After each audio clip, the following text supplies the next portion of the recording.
उत्तराखंड देवभूमि, जहां हरे भरे जंगलों की छांव में प्रकृति की शांति बसती है, लेकिन हर साल जैसे ही गर्मी आती है, यह शांति धधकती आग में बदल जाती है। 2015 से 2023 के बीच उत्तराखंड में जंगल की आग की 13,643 घटनाएं दर्ज की गई, जिससे 22,528 हेक्टेयर से अधिक वन क्षेत्र जलकर खाक हो गए। इन आगों के कारण 13 लोगों की मृत्यु हुई और 64 घायल हुए। आर्थिक रूप से राज्य को लगभग 3.68 करोड़ का नुकसान हुआ। 2023-2024 में नवंबर से जून के बीच 11,256 आग की घटनाएं हुई, जिससे हजारों हेक्टेयर वन क्षेत्र प्रभावित हुआ। इन आगों का प्रभाव केवल पेड़ों तक सीमित नहीं, पिछले 5 वर्षों में हर साल औसतन 100 तेंदुए, 24 हाथी और लगभग 12 बाघों की मृत्यु हुई, जिनमें से कई आग के कारण थे। उत्तराखंड का कुल भौगोलिक क्षेत्रफल 53,483 वर्ग किलोमीटर है, जिनमें से लगभग 45.44% क्षेत्र वनांचित है, यानी आधे से अधिक भूभाग पर जंगल फैले हैं। लेकिन इसी रात में एक उम्मीद की चिंगारी थी, अल्मोड़ा का शीतला खेत, जहां हर साल 1 अप्रैल को मनाया जाता है ओण दिवस, एक परंपरा जो अब समाधान बन गई है। देखिए, ओण आड़ा केड़ा एक ऐसी परंपरा है, ऐसी प्रक्रिया है जिसमें महिलाएं अपने खेत के चारों की जो खरपतवार है उसको काट के सुखा के जलाती हैं। यूजुअली महिलाएं इसको जनवरी, फरवरी, मार्च, अप्रैल, मई, जून अलग अलग समय पर जलाती है अपनी सुविधा अनुसार। तो हमने ये निवेदन किया है कि अब किसी भी तरह से इसको 31 मार्च के बाद नहीं जलाना है। 31 मार्च के बाद क्यों? क्योंकि अप्रैल, मई, जून 3 महीने ऐसे हैं जिनमें गर्मी बढ़ जाती है, हवाएं तेज चलती है और पतझड़ शुरू होता है पीरियड में। ये तीनों कारक जो है आग में सहायक होते हैं आग की वृद्धि करने में। तो हमने ये निवेदन किया है कि 31 मार्च से पहले सारे ओण आड़ा खेड़ा जला लें। तो एक पर्टिकुलर डे में नहीं जलाती महिलाएं, जिसको जब सुविधा है, और सुबह के समय में जलाती हैं और ध्यान रखती हैं कि उसकी आग जंगल में न जाए। और उसके बाद हम 1 अप्रैल को बड़े स्तर पर महिलाओं को एक जगह इकट्ठा करते हैं और महिलाओं से उसकी समीक्षा होती है कि किसने ओण जलाया, किसने नहीं जलाया। प्लस उसमें सबसे बड़ी जो चर्चा होती है, जिसके बारे में मैं पूरे सिस्टम का ध्यान आकर्षित करना चाहूँगा, कि हम लोग आग की भयावहता, आग के नुकसान और आग ने पूरे इकोसिस्टम को कहाँ कहाँ प्रभावित किया है, उसमें जब तक खुली चर्चा नहीं होगी कि आज प्राकृतिक जल स्रोत सूख रहे हैं, मानव निर्जीव संघर्ष बढ़ रहा है, तब तक अगर हम आग बुझाओ कहेंगे, लोगों की बात समझ में नहीं आएगी। तो ओण दिवस वो काम करता है, लोगों में एक सेंसिटिविटी पैदा करता है, अवेयरनेस पैदा करता है कि जंगल से आग को रोकना क्यों जरूरी है। तो इस बार का जो ओण दिवस था हमारा 2 जगह मनाया गया, रेंगल में और सोमेश्वर में। उससे पहले जो द्वितीय ओण दिवस था वो प्लस अप्रोच फाउंडेशन के सहयोग से यहाँ पर धामस कोट क्षेत्र में मना, और इतना बड़ा ओण दिवस था कि लगभग 700 से 800 महिलाओं ने पार्टिसिपेट किया। और उस ओण दिवस की गूंज कहीं न कहीं देहरादून तक गई, और उसके बाद जाके फिर इस ओण दिवस को लेकर एक शासनादेश तक जारी हुआ है। इस बार उत्तराखंड सरकार ने एक शासनादेश जारी किया है कि कम ऊंचाई वाले जिलों में 28 फरवरी और अधिक ऊंचाई वाले जिलों में 31 मार्च के बाद ओण आड़ा जलाना पाबंद लगा दी है। तो ये एक इस पूरे जो अभियान, इसकी एक क्रीम निकल के आई है कि इसके प्रति सरकार भी अब संचित है। ओण दिवस में ग्रामीण सर्दियों के अंत में सूखी पत्तियों और झाड़ियों को नियंत्रित रूप से जलाते हैं, ताकि गर्मियों में फैलने वाली विनाशकारी जंगल की आग को पहले ही रोका जा सके। इस सामुदायिक चेतना को उत्तराखंड उच्च न्यायालय ने भी मान्यता दी। 16 मई 2025 को एक ऐतिहासिक आदेश में कोर्ट ने कहा, राज्य में अत्यधिक वर्षा होती है, लेकिन अधिकांश जल सतही बहाव में चला जाता है, जबकि मृदा में नमी की मात्रा न्यून बनी रहती है। जल संरक्षण के उपयोग से जल स्तर सुधार हो सकता है।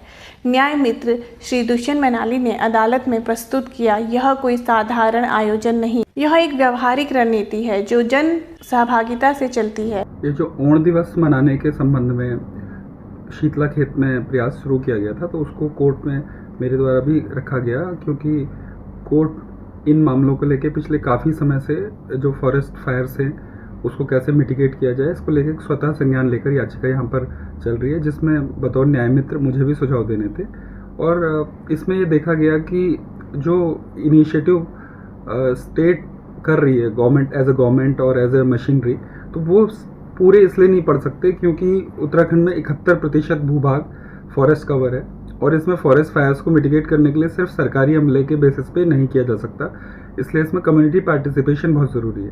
कम्युनिटी का पार्टिसिपेशन का एक एग्जांपल जो शीतला खेत में हो रहा है, पिछले काफ़ी समय से, जिसके बहुत अच्छे परिणाम भी आए हैं। तो उसको कोर्ट ने भी ये डायरेक्ट किया फॉरेस्ट डिपार्टमेंट को कि उसको और जगह भी इम्प्लीमेंट करे और कुछ इंसेंटिव्स भी उन लोगों को दे जो ग्रामीण इस कार्य में लगे हुए हैं और जो अपना योगदान इसमें दे रहे हैं। और इसके अलावा कोर्ट ने ये भी डायरेक्शन दी थी पीछे कि एडवांस एपरेटस खरीदे जाएँ, नई मशीनरी खरीदी जाए और फॉरेस्ट फायर लाइन्स बनाई जाएँ। लेकिन वो सब की एक सीमा है, फॉरेस्ट डिपार्टमेंट की वर्कफोर्स की भी एक सीमा है। लेकिन अगर कम्युनिटी इसमें पार्टिसिपेट करेगी, जंगलों के आसपास रहने वाले लोग, ग्रामीण इसमें सहयोग करेंगे, तो एक बड़ी फोर्स फॉरेस्ट फायर्स के खिलाफ और जंगलों के प्रोटेक्शन के लिए तैयार हो सकती है। इसी पहलू को लेकर कोर्ट ने भी इसमें डायरेक्शन इशू की। आग को जो बढ़ने के फैलने के जो 3 प्रमुख कारक हैं, एक तो ऑक्सीजन, दूसरा बायोमास और तीसरा हीट।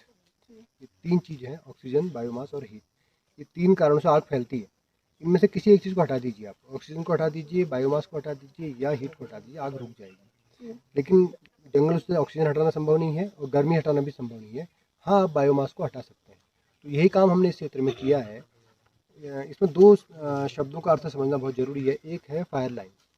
फायर लाइन तकनीकी भाषा में वो इलाका है जहाँ पर वनस्पति रहित एरिया है, यहाँ पर वनस्पति है ही नहीं। जैसे वो जिसमें हम चल रही है फायर लाइन है, चाहे 4 ही फीट है चाहे 5 ही फीट है। तो अभी माननीय सुप्रीम कोर्ट के दिशा निर्देशों के अनुसार अल्मोड़ा में फायर लाइन बनाने के आदेश जारी हुए हैं। तो आपको जानकर आश्चर्य हुआ कि अल्मोड़ा में फायर लाइन बनाने के लिए 91,000 पेड़ कट रहे हैं। तो पूरे उत्तराखंड में कितने पेड़ कटेंगे? ऐसे में शायदेवी शीतला के क्षेत्र से हमने एक फायर पट्टी का कॉन्सेप्ट लिया है। फायर पट्टी को हम लोग कहते हैं कि एक एरिया 40 से 50-60 फीट चौड़ी और आवश्यकता अनुसार लंबी, उसको हम लोग वन विभाग के साथ मिलके, वन विभाग और हम लोग मिलके जनवरी फरवरी के महीने में बायोमास रहित कर देते हैं। जिस बायोमास के सहारे आग फैलती है, उसका हमें फ़ायदा ये मिलता है कि आग अगर निचले क्षेत्र से आ रही है तो वो ऊपर के क्षेत्र में नहीं जाएगी, क्योंकि ये पर्टिकुलर पैच में बायोमास नहीं है, आग यहाँ से आगे नहीं बढ़ पाएगी। और ये जो ये फायर पट्टी का जो कॉन्सेप्ट है, ये पूरे वर्ल्ड वाइड सिग्निफिकेंट है, क्योंकि अगर बायोमास हम हटा दें तो निश्चित रूप से आग को वहीं रोक सकते हैं। इसको मैं अमेरिका की आग से कोरिलेट करना चाहूँगा। अगर उस बड़े जंगल में बीच में फायर लाइन्स या फायर पट्टियाँ होती तो आग फैलती नहीं, आग कट हो सकती थी। तो एक आग को कट करने के लिए, रोकने के लिए इस क्षेत्र से हमने एक फायर पट्टी का कॉन्सेप्ट दिया है, जिसको बड़े स्तर पर सराहा गया है। और ये आने वाले समय के लिए एक टूल है, बगैर पेड़ काटे आग को फैलने से रोक सकते हैं। और इस वक्त हमने वन विभाग के साथ मिलकर, सब हमारे सारे फायर ब्रिगेड मित्र हैं, इस पूरी बेल्ट में हमने कम से कम 20 किलोमीटर लंबी फायर पट्टियाँ बनाई हैं कि हम आग को एक स्थान से दूसरे स्थान पर नहीं जाने देंगे इन्हीं फायर पट्टियों के सहारे। जो आप देख रहे हैं पूरा बुराश है, इसको आप चीड़ भी इसमें कवर करिएगा। चीड़ के नीचे सब हुआ है। अच्छा, पूरे पहाड़ में एक धारणा है कि चीड़ पहाड़ का दुश्मन है, चीड़ अपने नीचे कुछ नहीं होने देता है, चीड़ ने पहाड़ बर्बाद कर दिया है। तो ये जन और तंत्र ने इस धारणा को तोड़ने का प्रयास किया है। तो सर, आप कैसे, जब जंगलों पे आग लगती है तो कैसे आप यहाँ पर कार्य करते हो और कैसे बुझाते हैं? जब जंगलों में आग लगती है तो हम सबसे पहले तो, जब आग कम होती है तब तो उसे झांपे से बुझाने की कोशिश करते हैं। अगर बढ़ जाती तो फायर लाइन देके हम बुझाने की कोशिश करते हैं जी। जैसे रेक हो गया, रेक से फायर लाइन देके, तो इसी वजह से हम बुझाते हैं उसको। हमारा इसमें 12 साल पहले एक बार आग लगी। तो जब आग लगी थी, जो छोटे पेड़ आपको दिख रहे हैं, जो भी छोटे पेड़ हैं, ये 12-13 साल के केवल, ये जो छोटे वाले दिख रहे हैं, केवल चीड़ ही खड़ा दिखता था उस टाइम पे। और ये पूरा जंगल खत्म हो चुका था। मतलब अगर आप यहाँ से नज़र डालेंगे तो आप कम से कम आधा किलोमीटर ऊपर कोई खड़ा है तो आप उसको पहचान पाते हैं। लेकिन आज 12 साल से इसको वनाग्नि रहित रखा गया है जन और तंत्र के सहयोग से। तो आप देखिए इस तरह का नज़ारा दिखने को। उस टाइम पे क्या था, हमारा जंगल जब धीरे धीरे, इस जंगल में पेड़ कम होने लग गए थे, जो चौड़ी पत्ती के पेड़ थे वो कम होने लग गए थे, और जो नीचे हमारे गांव की तरफ के पानी के स्रोत थे, वो पानी के स्रोत कम होने लग गए थे। तो तब ये मुहिम हमने स्टार्ट करी। तो उसके बाद जो पॉजिटिव चेंजेज आए, पूरे इस जंगल में वनाग्नि रहित रखा हमने, इसको आग नहीं लगने दी, और जो मानव का दबाव है उसको कम किया। तो जो यहाँ पर हस्तक्षेप होता था, पेड़ कटते थे हल के लिए, नहर के लिए, खेती के टूल के लिए, तो उसको रोका गया। तो उसको रोकने के बाद धीरे धीरे से फिर हमारा जंगल एक अच्छा रूप लिया इसने, और इसमें सारे बांस के, अनियार के, जितने तरह के पेड़ हमारे जंगलों में होते हैं वो सारे इसमें उग के आए। और 2012 में फिर हमारे साथ कुछ ऐसे लोग भी हमारे पीछे थे जो नहीं चाहते थे कि ये इस तरह का जंगल बने। तो उन लोगों ने इस जंगल को पूरा आग लगा दिया, और आग भी ऐसी लगाई कि उसको बुझाने के लायक नहीं था, क्योंकि चारों ओर से उसमें आग लगा दी गई और पूरा जंगल ख़त्म कर दिया। लेकिन 2012 के बाद से फिर जाके जन और तंत्र के सहयोग से और पूरे 30 गांव की महिला मंगल दलों के सहयोग से और पूरे जो हम लोग साथ में हैं, हम लोगों के सहयोग से ये जंगल आज इस स्थिति में। मुख्य वन संरक्षण ने बताया 1200 से अधिक ग्रामीणों को शीतलाखेत लाकर इस मॉडल का प्रशिक्षण दिया गया। कोर्ट ने वर्षा जल संचयन जैसे उपायों को भी व्यापक रूप से लागू करने के निर्देश दिए। आज जब जंगल जल रहे हैं तो शीतलाखेत से निकली एक बात गूंज रही है, आग को बुझाने के लिए पानी नहीं चेतना चाहिए। क्या हम जीतेंगे? क्या हम अपनी धरती, अपने जंगल, अपने भविष्य को बचा पाएंगे? यह आग केवल पेड़ नहीं जलाती, यह हमारी संवेदना की परीक्षा लेती है। शीतलाखेत ने रास्ता दिखाया है, अब कदम उठाने की बारी हमारी है।